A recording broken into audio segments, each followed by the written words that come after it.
have spent my entire life either at the schoolhouse, on the way to the schoolhouse, or talking about what happens in the schoolhouse.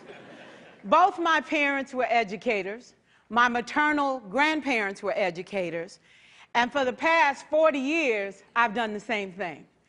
And so needless to say, over those years, I've had a chance to look at education reform from a lot of perspectives. Some of those reforms have been good, some of them have been not so good. And we know why kids drop out. We know why kids don't learn. It's either poverty, low attendance, negative peer influences. We know why. But one of the things that we never discuss, or we rarely discuss, is the value and importance of human connection. Relationships. James Comer says that no significant learning can occur without a significant relationship. George Washington Carver says all learning is understanding relationships. Everyone in this room has been affected by a teacher or an adult. For years, I have watched people teach. I have looked at the best and I've looked at some of the worst. A colleague said to me one time, they don't pay me to like the kids. They pay me to teach a lesson. The kids should learn it. I should teach it. They should learn it. Case closed. Well, I said to her, you know, kids don't learn from people they don't like.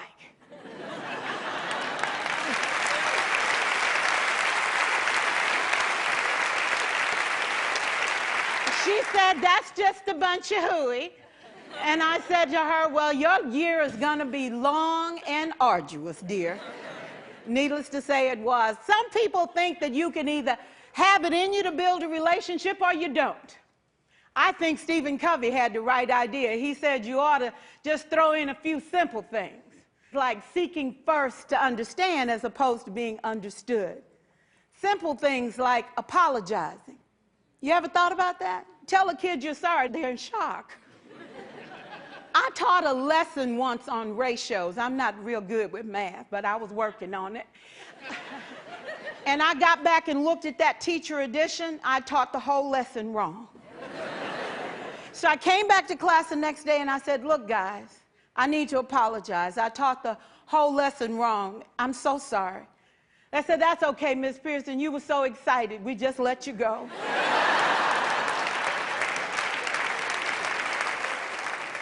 I have had classes that were so low, so academically deficient that I cried. I wondered, how am I going to take this group in 9 months from where they are to where they need to be? And it was difficult. It was awfully hard. How do I raise the self-esteem of a child and his academic achievement at the same time? One year I came up with a bright idea. I told all my students, you were chosen to be in my class because I am the best teacher and you are the best students. They put us all together so we could show everybody else how to do it. One of the students said, really? I said, really? We have to show the other classes how to do it. So when we walk down the hall, people will notice us. So you can't make noise, you just have to strut.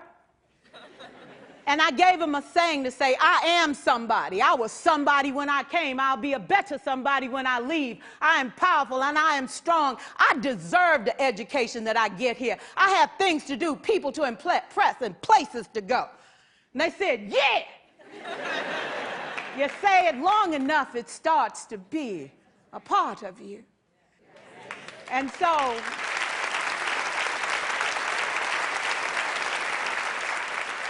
I gave a quiz, 20 questions. Student missed 18. I put a +2 on this paper and a big smiley face. He said, Miss Pearson, is this an F? I said, yes. He said, then why'd you put a smiley face? I said, because you on the roll. You got 2 right, you didn't miss them all. I said, and when we review this, won't you do better? He said, yes, ma'am, I can do better. You see, -18 sucks all the life out of you. +2 said, I ain't all bad.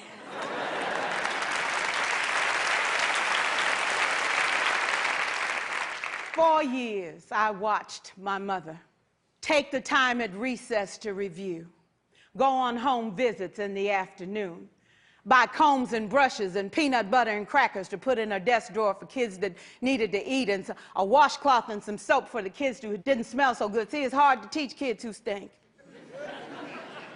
And kids can be cruel.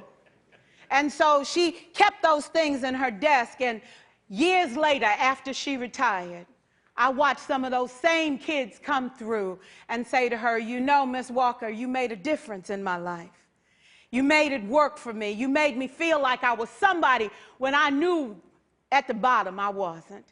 And I want you to just see what I've become. And when my mama died 2 years ago at 92, there were so many former students at her funeral. It brought tears to my eyes, not because she was gone, but because she left a legacy of relationships that could never disappear. Can we stand to have more relationships? Absolutely. Will you like all your children? Of course not. And you know your toughest kids are never absent. Never. You won't like them all, and the tough ones show up for a reason. It's the connection, it's the relationships. And while you won't like them all, the key is they can never, ever know it. So teachers become great actors and great actresses, and we come to work when we don't feel like it, and we listen to policy that doesn't make sense, and we teach anyway. We teach anyway because that's what we do. Teaching and learning should bring joy. How powerful would our world be if we had kids who were not afraid to take risks, who were not afraid to think, and who had a champion? Every child deserves a champion, an adult who will never give up on them, who understands the power of connection and insists that they become the best that they can possibly be. Is this job tough? You betcha. Oh, God, you betcha. But it is not impossible. We can do this. We're educators. We're born to make a difference. Thank you so much.